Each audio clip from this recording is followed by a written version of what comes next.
So what does, you have to raise your hand, what does the word Balaram mean?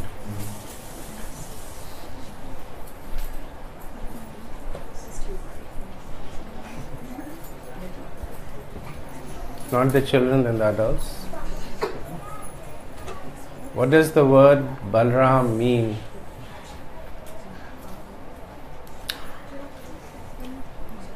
I can try to. Yes, Prabhu? Balaram means. Want to try? Balaram means Bal and Ram. Bal means power, strength, and Ram means who gives pleasure.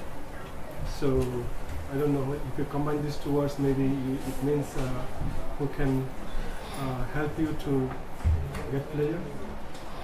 Very close, yes, Prabhu. So I think the breakup meaning that you've given is correct. Bal means strength, and Prabhupada says in Lord Balaram, Bal means spiritual strength, and Ram is one like Lord Ram, Ramayate, one who gives a lot of happiness or pleasure. So Lord Balaram is the source of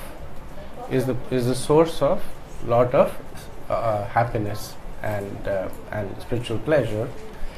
And in our lives over here, who is that person that actually connects us to the spiritual source, to the conduit, who is the conduit for spiritual happiness for us?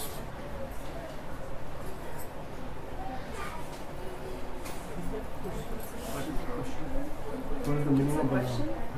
Yes, who is that person in our lives who takes on that role of giving us the raise your hand.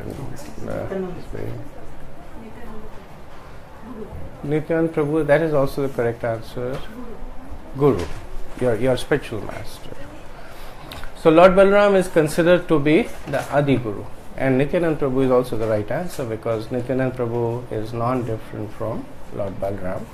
So Lord Balaram is the Adi Guru, the original spiritual master, and it is understood that all the gurus are Shakti Vaishafta, they are empowered incarnations of Lord Balaram. So I'll ask an easier question now. What is the complexion of Lord Balaram? Kids should know. White. So he's fair. What are the color of his garment? Pyali? Blue. Why is it blue? Actually, only from inference, because not Nityananda wears blue all the time. That's why. I can see how you got into IIT.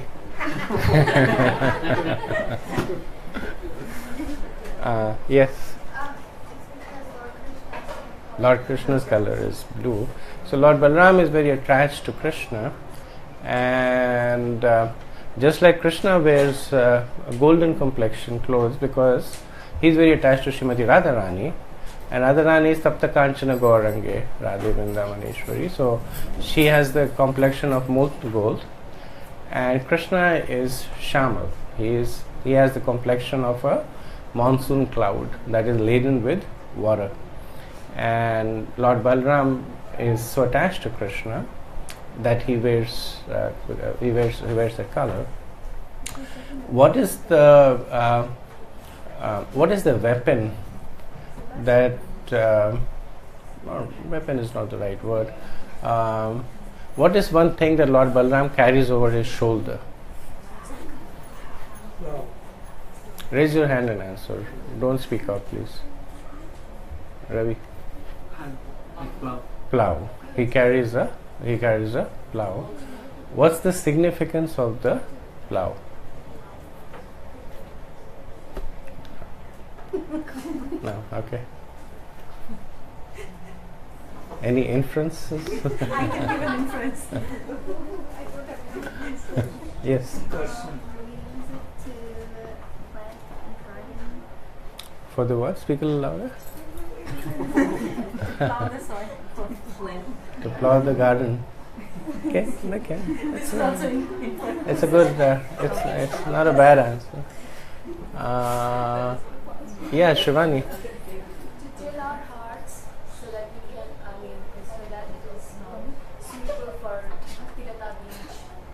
Yes, yes, thank you, thank you. So, one of the first things that the Guru does is that he makes us receptive to spirituality. So, it's said that our heart has been hardened by so many lifetimes of material desires, lust, anger, envy. So, these are things that harden the heart. And just like when the soil is hard, even if you put a potent like a seed on it, even if you water it, the plant won't catch roots because the soil is so hard. So before we do that, the farmers, they plow the land and basically they open up the land, and then the seed quickly germinates. So the plow is basically Lord Balaram's implement, that he plows her heart and makes it suitable for, like Shivani said, for the bhakti lata bij, for the seed of the creeper of devotion. Lord Balaram is an expert in a certain style of warfare. Which is it? Somebody else? Yes, Prabhu. Yes. So his favorite weapon in war is mace, and he's an expert in fighting with the mace. So he had two famous disciples that he taught the art of mace fighting. Rajneesh Prabhu. Duryodhan and Bhim. So these are amongst others two of his favorite disciples. Amongst the two, who was more favorite to Lord Balaram? Because Duryodhan was a little bit more favorite, and the reason that is given is that depending, Mahabharata is a multi-layered piece of work. So by certain explanations, it is understood that Duryodhan was he understood what made Lord Balaram tick, so to speak. So he was very unctuous. He was flattering him with sweet words and kind of playing upon Lord Balaram's ego, and Lord Balaram responded by making him his more favorite. Deeper understanding is that like they say about a mother, that a mother is as happy as her saddest child. So that's the nature of the Guru. The compassion of the Guru flows more so to that disciple that needs it most. And Duryodhan definitely was a lot more than Bhima in need of the mercy. And that's why Lord Balaram was kinder to him. So Lord Balaram is non-different from Krishna. He is considered to be a Vaibhav Prakash, an incarnation that is identical in all respects other than the bodily complexion. So they are I'm taking my children down for my participation. okay. So they're giving all the answers to the quiz questions. Oh, I thought the quiz was over. Yeah. Sorry. Well, now it is.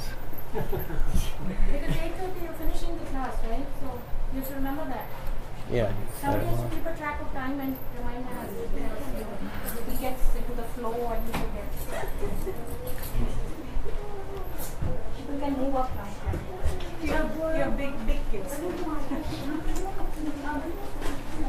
So actually, in Garg Samhita, there is a Balaram Stava. There is a prayer in the glorification of Lord Balaram that is recited to Duryodhan. It is recited to Duryodhan by I forget the name of the Muni, but Duryodhan inquires from him that it's a part of an ongoing conversation, but one of the things that he asks is, how can I glorify Lord Balaram? And then the Balaram Stava is recited. It's 11 verses, very, very sweet prayers, glorifying Lord Balaram. So, little bit about the original constitutional position of Lord Balaram. So Lord Balaram, as we discussed, is the Vaibhav Prakash incarnation. So he's the first expansion of Krishna. In the Srimad Bhagavatam it is explained that Krishna is the fountainhead of all incarnations. It says, Ete chayam sakala pumsa Krishnastu Bhagwan Swayam. That the many incarnations are described before that. Lord Narsinga Dev, Vara Dev, Vaman Dev, different incarnations are explained. And then after that, it said, Ete cham shakala pumsa Krishnastu Bhagwan. So, and that all these incarnations are coming from Krishna. And Krishna is Krishnastu Bhagwan Swayam. Krishna is the original incarnation. But all these incarnations that come from Krishna, they come through Lord Balaram. So Prabhupada would explain that Krishna is like the CEO of a company, that he doesn't have anything to do with the company. He empowers different entities to work on his behalf. So the first entity that he empowers is Lord Balaram. And through Lord Balaram, all the Vishnu incarnations, the Chaturvyu comes, from Chaturvyu the second Chaturvyu comes, Lord Narayan comes, then all the Garbhodaksha Vishnu, Kshivdaksha Vishnu, Karnodaksha Vishnu, all the Vishnu avatars come. So they are all coming through Lord Balaram. So in a way, Lord Balaram is, after Krishna, the original source, the fountainhead of all the incarnations. Lord Balaram not only is the source of all incarnations, but he very closely serves Krishna also. So it is said that our service to Krishna is in one of 5 rasas, moods. So the 5 rasas are that one can serve Krishna in Shantaras, which is in the mode of neutrality. So Lord Balaram serves in Shantaras by, through Lord Balaram also comes the entire spiritual world. So the Vaikuntha planets, the Vrindavan Dham, all the entire spiritual world is an expansion of Lord Balaram. So in Shantaras, he is serving Krishna. The second mode is Dasyaras. Dasyaras is in the form of servitorship. So through Lord Balaram comes Anantashesh, and Anantashesh is the bed on which Lord Vishnu lies.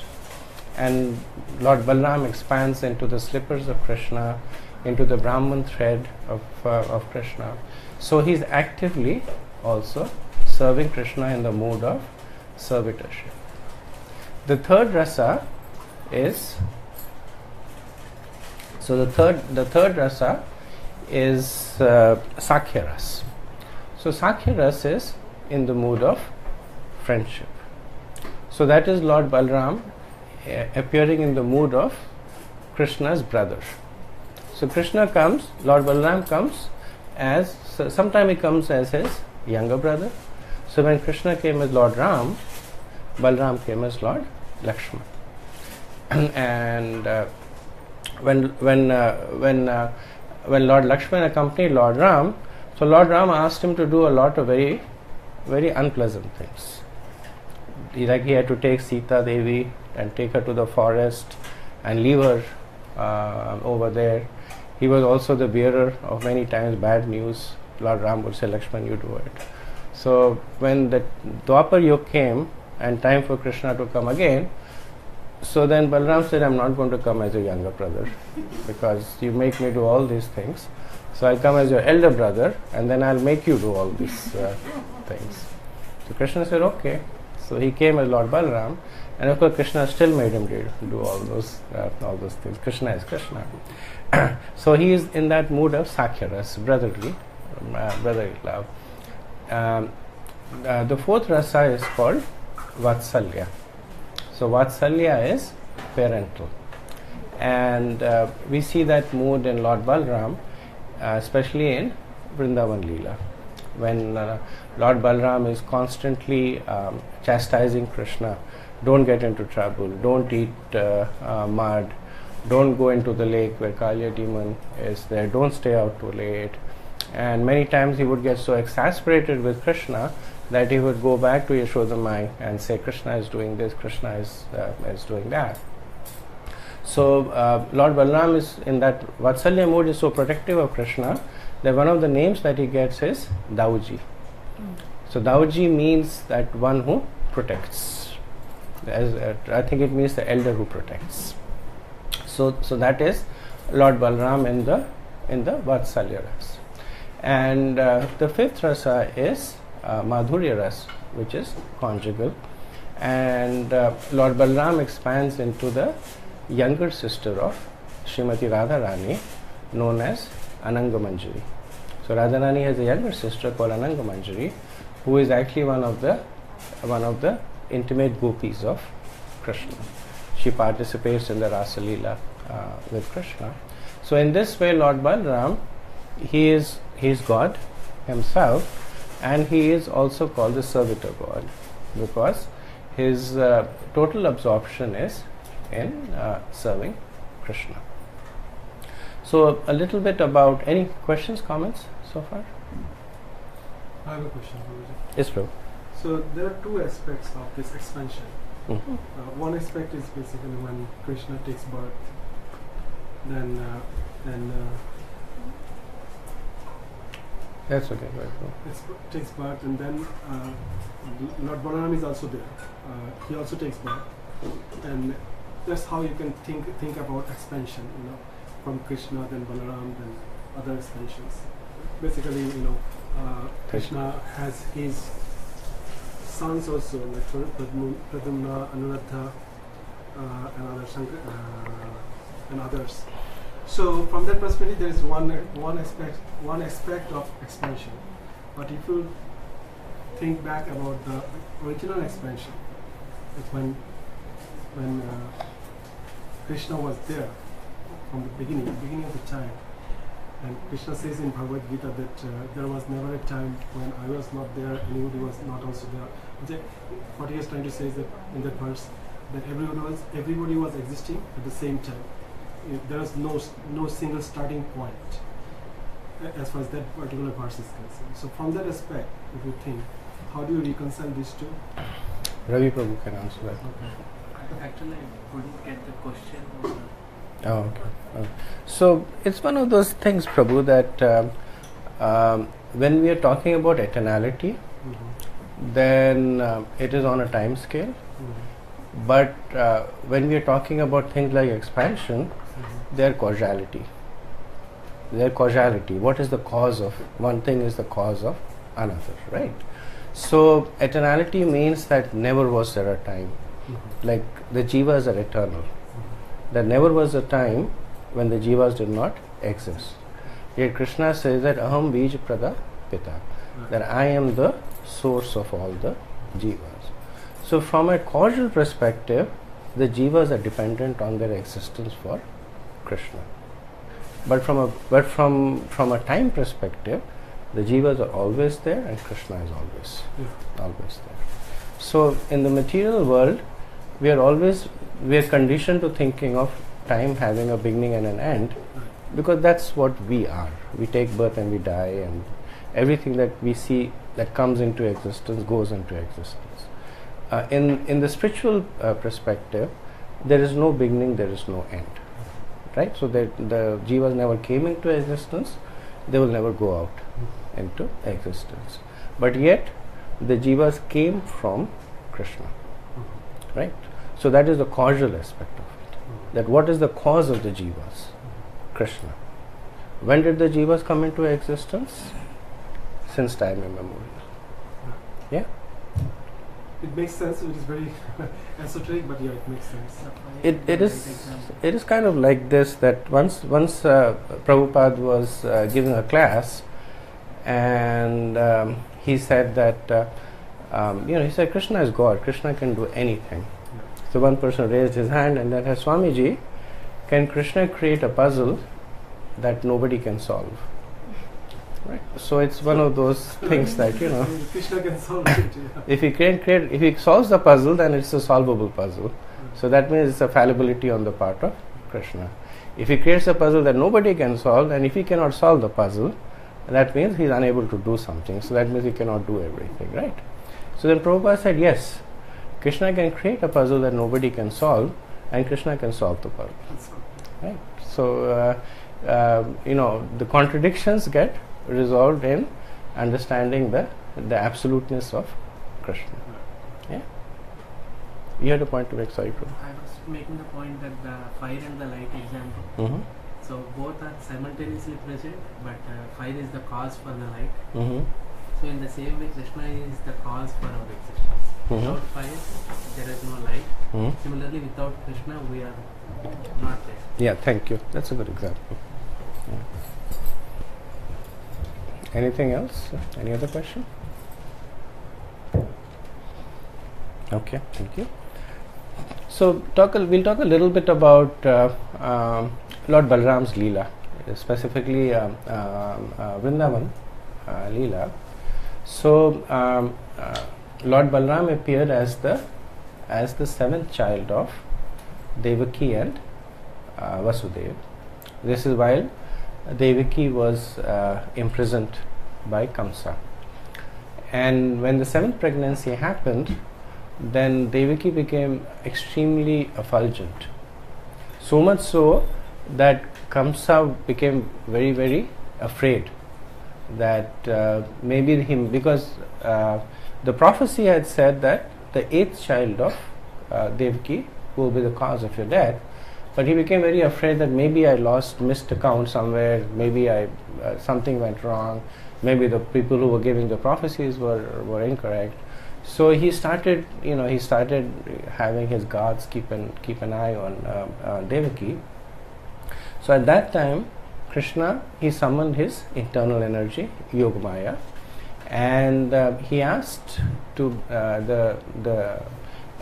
Lord Balaram to be transferred from the womb of Devaki to that of Mother Rohini, who was at the time living in Vrindavan. So she was also one of the co-wives of Vasudeva. And by the potency of Yogamaya, Lord Balaram was transferred from the womb of Devaki to that of Rohini. And that is why he is also known as Rohini Nandan.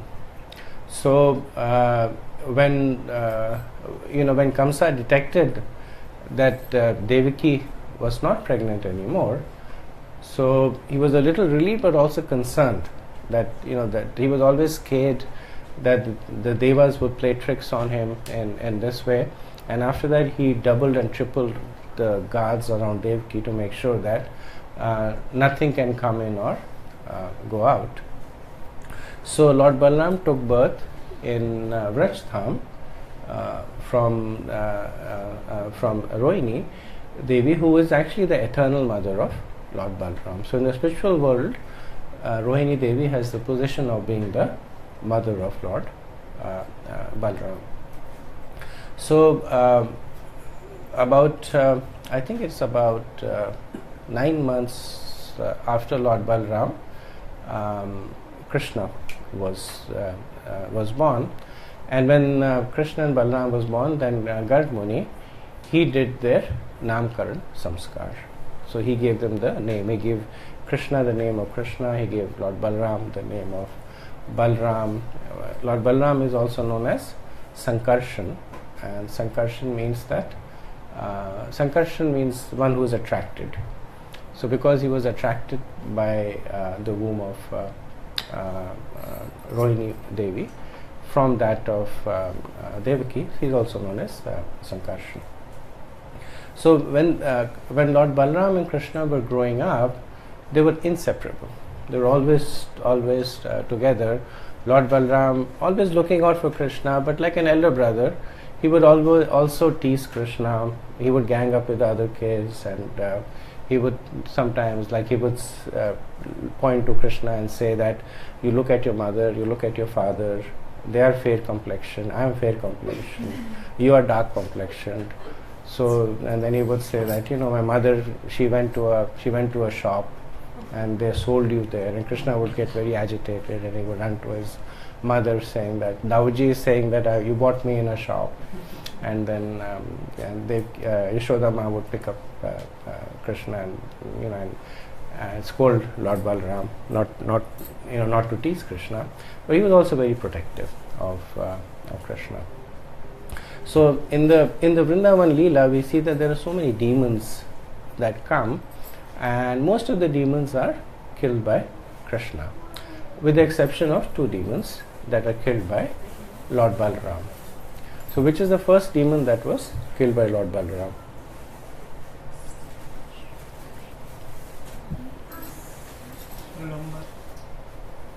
That's the second demon. Dhenukasur. So Dhenukasur is also known as the ass demon. So the pastime of Dhenukasur happened that there is one of the forests of Vrindavan is called Taluvan. So where there are tal trees there, and the trees had really nice fruits, but it was inhabited by a big group of demons headed by Dhenuka, and they didn't allow anybody to come in. So one day Krishna, Balaram and the friends, they were all moving around, and then they said that you know, there is this wonderful forest, the trees are loaded with fruits over there, the grass is green, it's pristine there, but we can't go there because of these demons. They take the form of an ass, and anybody comes in, they just kick them to death. So Krishna Balaram says, okay, you know, well, let's go there.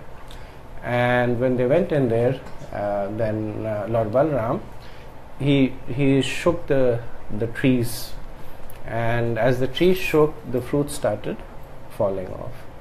And he shook the trees so hard that the trees broke, and the trees fell on one another, and in this way in the whole jungle there was a lot of furore. There were trees falling, fruits falling, the boys were happy, they were eating all the fruits. So then as soon Dhenuka was in another part of the forest, and he heard all this commotion, and he came running very, very angrily. And as soon as he came, so the nature of an ass is that it kicks with its hind feet. So it turned around and kicked Lord Balaram in the chest with its hind feet. And Lord Balaram was of course not affected, and then he took the demon by the feet and he swirled him around and around until he gave up his life. And after that the other demons also came, and Krishna and Balaram together, they killed all the demons, and the boys had a good time in the forest. So the acharyas say that the demons in Vrindavan, they also represent anarthas in us. And just like Krishna and Balaram, when they were in Vrindavan, they were killing the various demons. So our prayers is also to Krishna and Balaram that they similarly expunge the various anarthas, unwanted things in our body. Like, what is the first demon that was killed in Vrindavan Leela? Somebody else? The very first demon that was killed when Krishna was just a few days old. Putana, right? Putana. And Putana is considered to represent false guru. So Putana came as the mother, and she was feeding Krishna with her milk. So nothing is considered to be purer than that. But she had mixed poison in that. That's what is the position of a false guru, that they take the position of one that is the most intimate position, that is one that one trusts completely. That is the position through which one gets all nourishment. But a false guru will give instructions that are actually deleterious to your spiritual life. So under the guise of nourishing, they will give instructions like so many instructions, like, you know, whatever you do is fine, and or under the guise of spirituality, they will present themselves as I am God. So so there are so many kinds of false gurus. So the first thing that Krishna does in the life of his devotees is that he gives them the understanding of making the distinction between a bona fide spiritual master and a false guru. Because one's spiritual life really doesn't begin unless one takes shelter of a spiritual master. And if one takes shelter of one that is not bona fide, then one's spiritual life will never begin. So when Krishna is encouraging somebody to make progress in spirituality, then the first thing that he does is that he gives from within and without, he gives this inspiration, this sense of discrimination, that yes, this is where I can take shelter, and yes, this is where I should not put my faith in. So Dhenukasur represents, so the nature of an ass is that it is very obstinate. So Dhenukasur represents material obstinacy, that all of us, we see so much of material suffering going around us, but yet we try to look for happiness in there. We are very determined, we are very obstinate in that. In the Yudhishthir Yaksha Vartalap in Mahabharata, the Yaksha asks Yudhishthir several questions, and one of the questions that he asks Yudhishthir is that what is the most wonderful thing that you see in this world? And Yudhishthir says, the most wonderful thing that I see is that each one of us is surrounded by death, yet we think that we are immortal. So we always think that death will not come tomorrow. It will come maybe day after. So because every day we think it's not going to come tomorrow, in our mind we say that it will never come. So that is the nature of our material obstinacy, that we cling to things that we know, that we have tasted and tried, that we know will not satiate us, will not give us true happiness, but yet we continue doing that over and over and over again.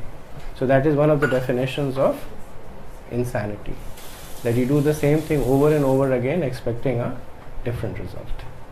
So we do one thing and then we get the same result, we do the same thing, we get the same result, and yet we do it again thinking that we'll get a different result. So Lord Balaram, he removes that notion from us. So one thing important to understand is that it does not mean that one becomes averse to it. It does not mean that one becomes averse to working, averse to family, averse to success. What it means is that one does not look there for happiness anymore. And Lord Balaram gives us that. So he's the Guru from outside, and he's also Chaitya Guru from inside. So he gives us that realization that this is not where your ultimate happiness is going to come from. The second demon that is killed by Lord Balaram in Vrindavan Leela is Pralambasur. And the Pralambasur pastime is interesting. The Pralambasur was again one of these demons, very powerful demons sent by Kamsa. And so he was kind of scoping out the whole thing, trying to figure out how best to get in and kill Krishna. So he noticed that the cowherd boys and Krishna, they were playing different games. So he was a demon, he had mystic power, so he disguised himself as a cowherd boy, and he joined the group and started playing with the children. So when he joined the group, then Krishna said to Balaram that, we have a demon here. And Lord Balaram said, good, we'll have some fun. So as the game went by, so the game was that whoever would lose would carry the winners on their back. So Pralambasur, he sensed that Krishna was he sensed the power of Krishna. So he became a little afraid. He didn't want to take Krishna on. So he thought that let me kill his brother, and maybe that will demoralize Krishna to the point that he'll die. So as the game went on, then the side on which Pralambasur was lost. So they were supposed to carry the other boy on their back.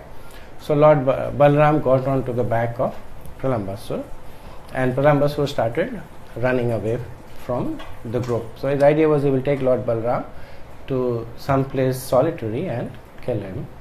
And all the boys they became agitated. They started shouting that, what's going on? Why is that boy taking Lord Balaram or Dauji?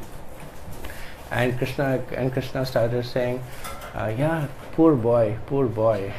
So when the boy turned around the hill, Lord Balaram started to become heavy, and as he became heavier, it became more difficult for Shankasur to carry him, Pralambasur. So he reverted to his original demoniac form, which was a very frightening form. He was really big and dark and with crooked teeth.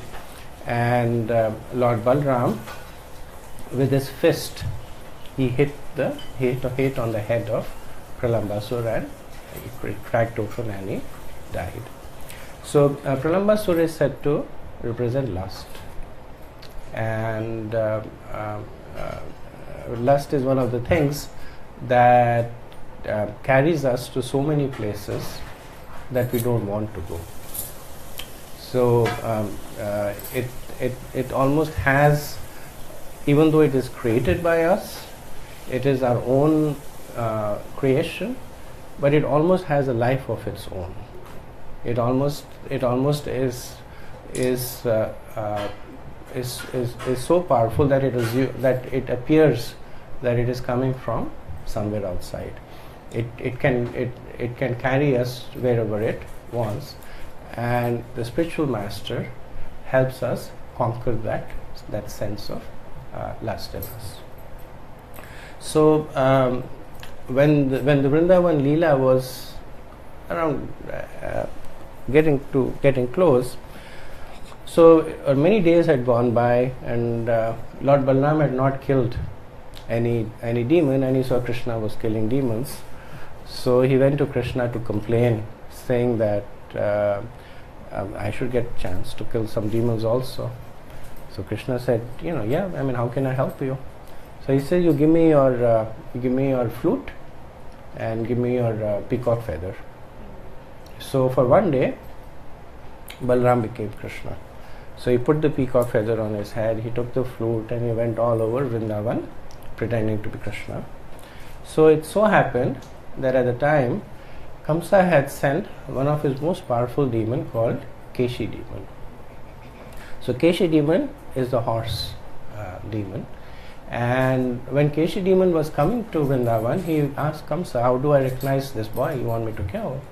And Kamsa described Krishna that he has a peacock feather on his head and he carries a flute. So he saw Balaram and he thought it was Krishna.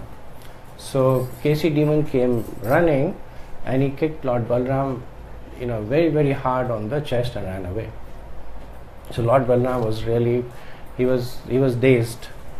And then he got up, he went back to Krishna, he said, you take your peacock feather, you take your flute, I've been kicked by a horse, I don't want to be Krishna anymore. He went to Rohini Devi, he got onto her lap and went to sleep over there. So that's the pastime of Lord Balaram being Krishna for a day. So when Krishna and Balaram, they left Vrindavan, so they stayed for a while in Mathura. And at the time, Krishna again was accompanied by Lord Balaram in the killing of Krishna killed Kamsa, but before that there was a wrestling match, and Chanur and Mushtik fought. So Lord Balaram killed Mushtik, Krishna killed Chanur, and after that, when Kamsa was killed, then the 8 brothers of Kamsa, they attacked Krishna and Balaram, and Balaram killed Kanka, the eldest brother of Kamsa, and Krishna, between them they killed the other brothers also. And later on, after Mathura, they went to Dwarka, where Lord Balaram lived in very close association with Krishna. So from Vrindavan to Mathura and Dwarka, there are only two personalities that accompanied Krishna. One is Rohini Devi and the second is Lord Balaram. Nobody else from Vrindavan accompanied Krishna outside Vrindavan. So the only Lord Balaram and Rohini Devi know about the Vrindavan pastimes of Krishna. Nobody outside Vrindavan knew those pastimes.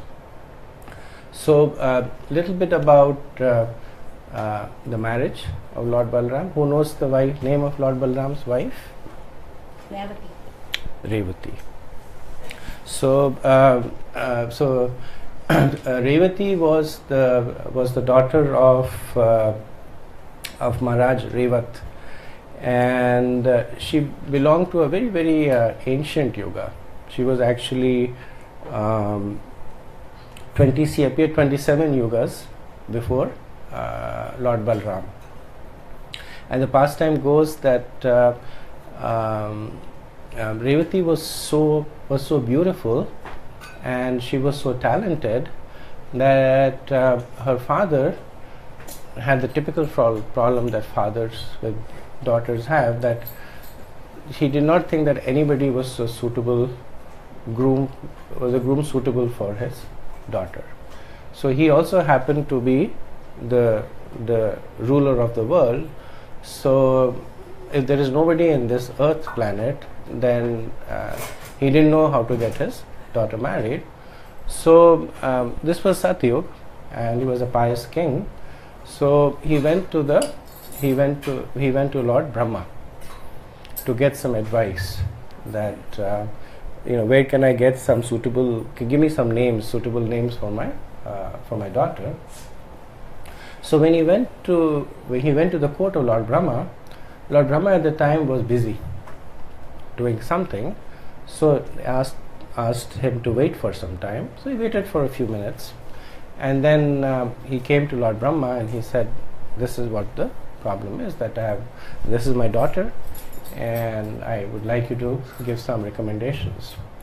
And then Lord Brahma said, he started laughing. He said that that time in the Brahma Lok, it travels much faster than what it does in Bhulok. So in the few minutes that you have been over here, 27 yugas have already passed in the earth planet.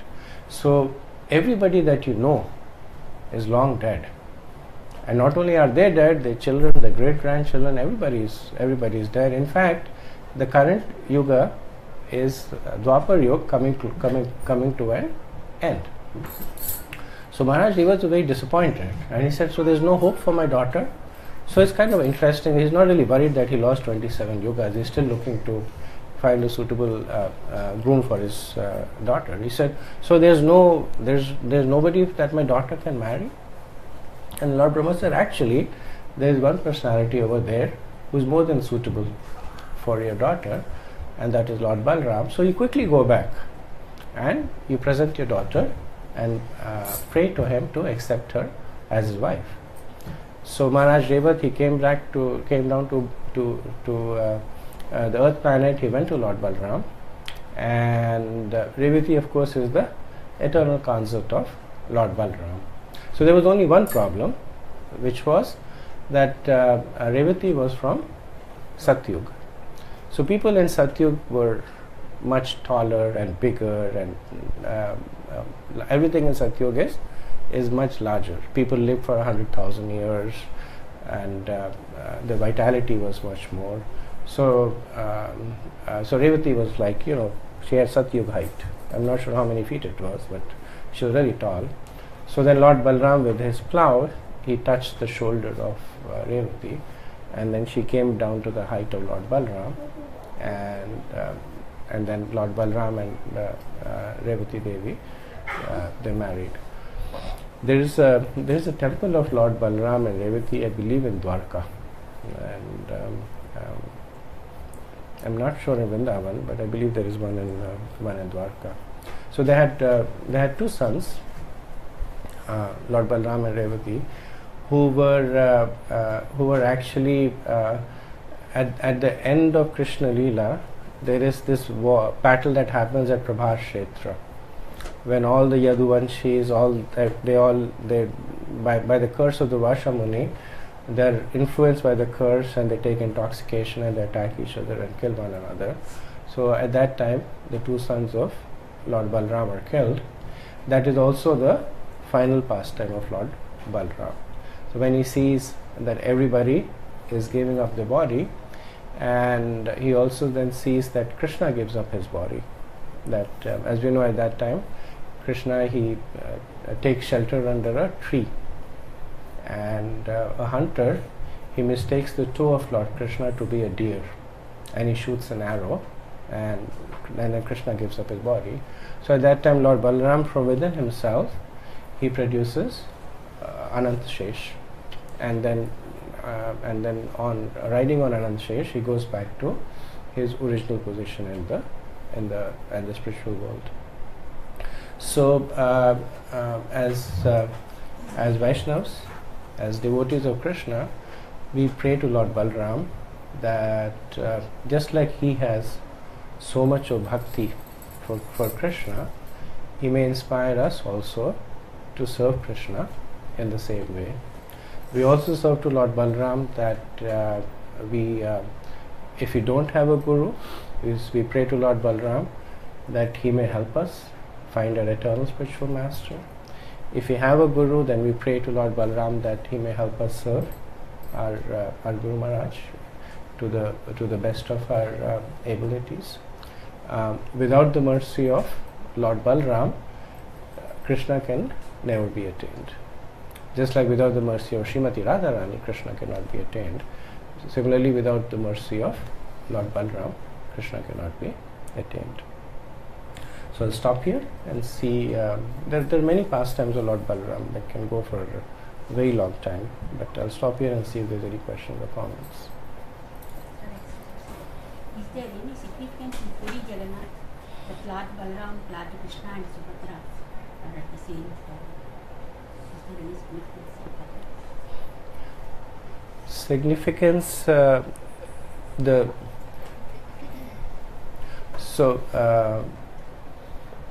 So the Jagannath, Baldev, Subhadra.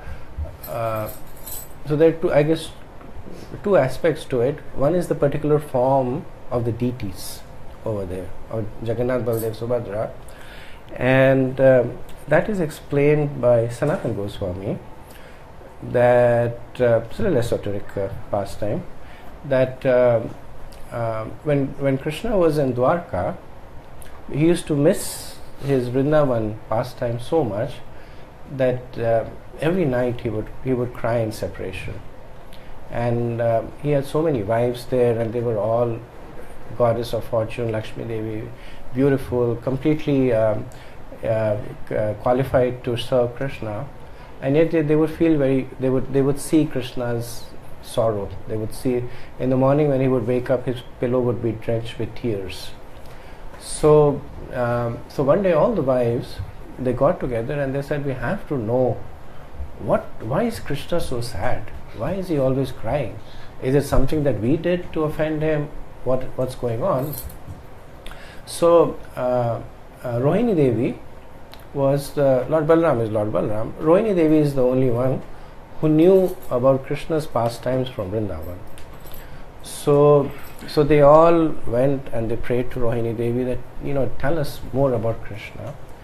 So Rohini Devi said, okay, I'll tell you the Vrindavan pastimes of Krishna, but you have to make sure that Krishna and Balaram don't hear it. Because if they hear it, they'll leave you and go back to Vrindavan. So Subhadra Devi, Subhadra is the younger sister of Krishna. So Subhadra Devi was given the service of guarding the room. So she was guarding the room, and then from within, the Rohini Devi, she was telling the wives of Krishna the various pastimes in Vrindavan. So Subhadra Devi herself got so absorbed in the pastimes that she forgot to do what she was supposed to do, which is to keep a lookout on Krishna and Balaram.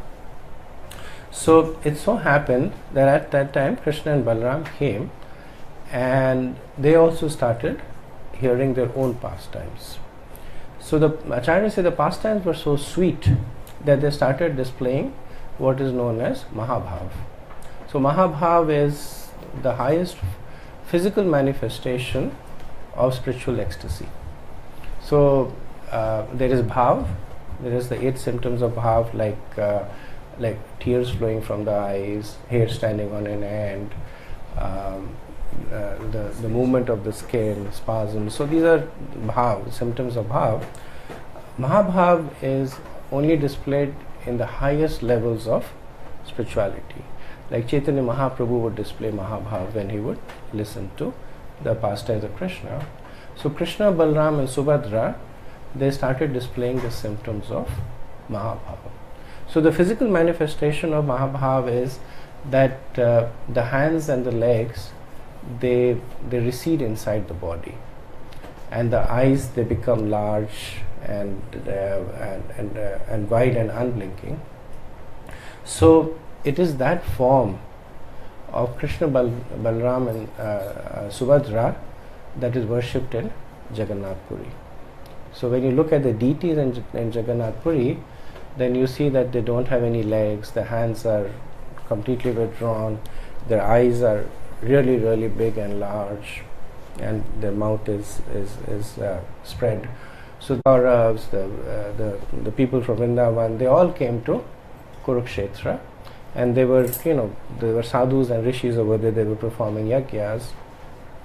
So at that time, the gopis met Krishna after a long time, but because Krishna was dressed as a king, and the gopis were not used to seeing Krishna like that. They were used to seeing Krishna as a cowherd boy. So Krishna was on a chariot, and then the gopis said that this is not where you belong. So they took the chariot, they pulled the chariot themselves and took it to another place, where then Krishna gave up his opulence and he consorted with the gopis. So that is the origin of the Rath Yatra. In the pastimes of Lord Jagannath, there are many pastimes within pastimes that are there, but this is considered to be the general significance of the Rath Yatra. Yeah, it's okay. Thanks. Yeah. Anything else, Kelly? I thought the Rath Yatra was about them taking a vacation to the aunt's house. Yes. So again, like I said, there are many supporting pastimes. So this is one of those pastimes that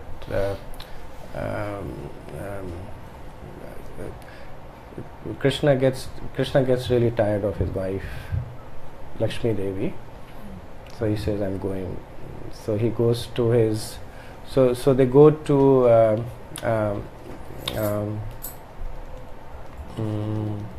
What's the place they go to? Gundicha temple. They go to Gundicha temple, which is the place of Krishna's Mausi. Right. So it's kind of like his place. So he goes there. He falls sick and he goes there, and then he stays there. So there are several layers of pastimes in there, but that actually is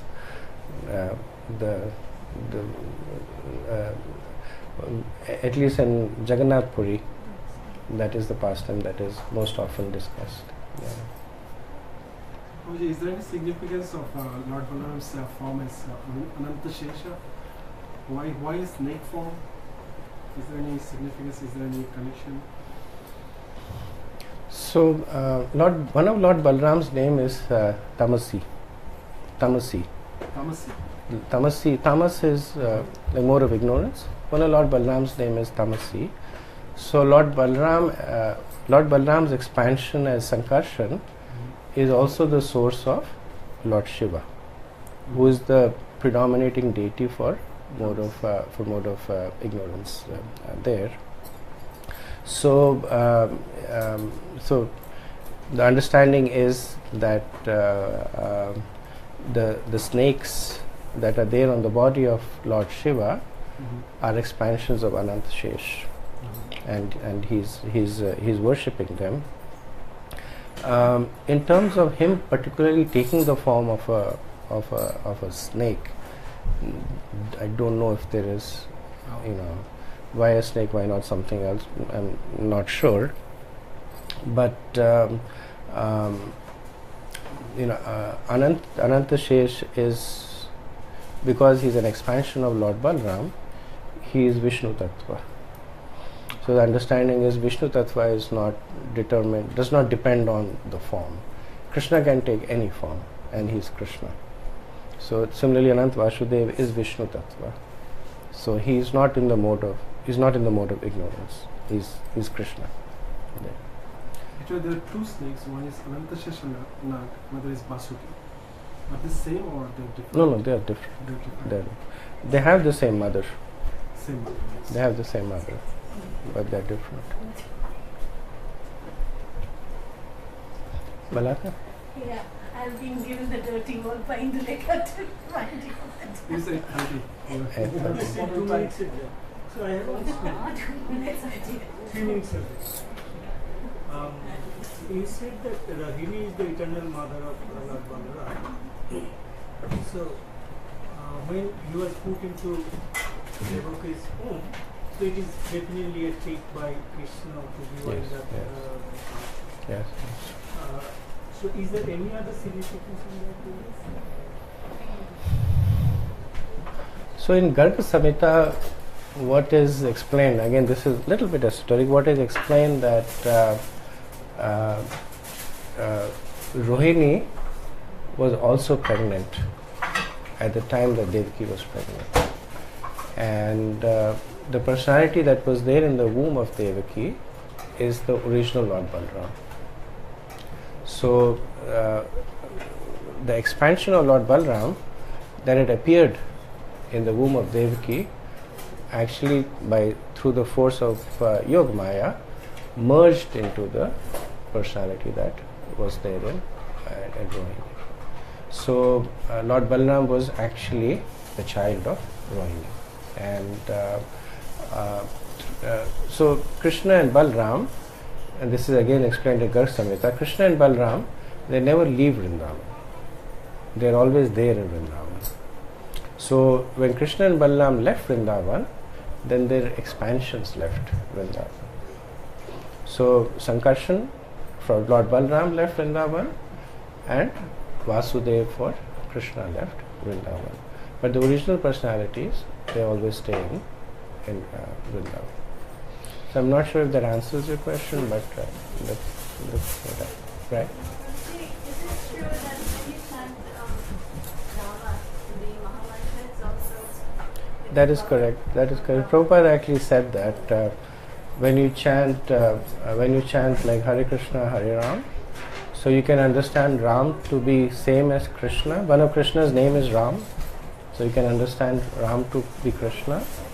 You can understand Ram to be Balaram also, in which case it's again non-different from Krishna. Yeah. So one of the Balaka is distracted right now.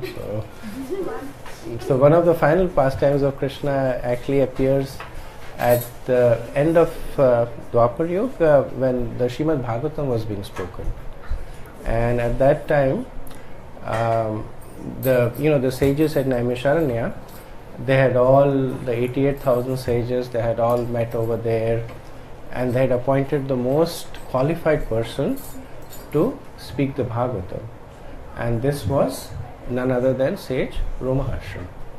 And Romaharshan was a very exalted sage, very knowledgeable.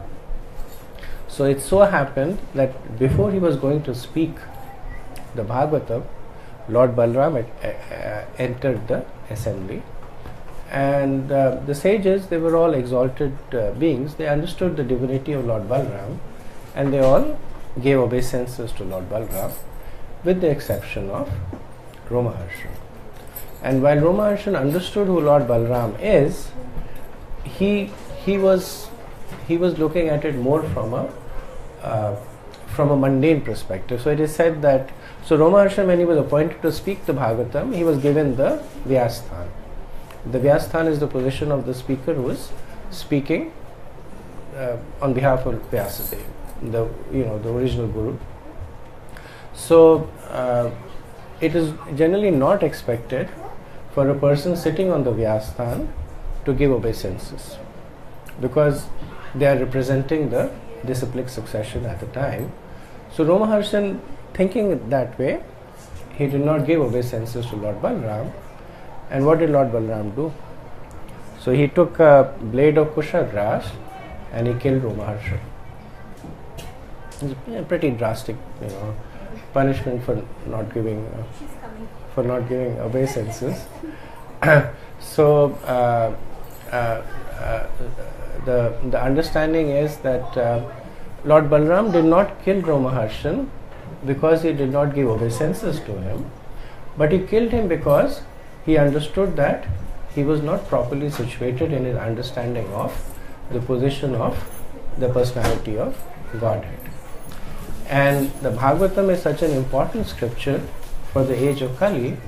Lord Balaram wanted to make sure that the person who speaks it completely understands the position. So it is said that there are rules and regulations, and then there is Krishna. So there are so many mundane rules and regulations that we follow, but when it comes to Krishna, then there is only one understanding, that is how best to serve Krishna. And because Romaharshan lacked that understanding, Lord Balaram removed him from that position. So I'll end over here. Rohini Landan, Lord Balaram ki Jai.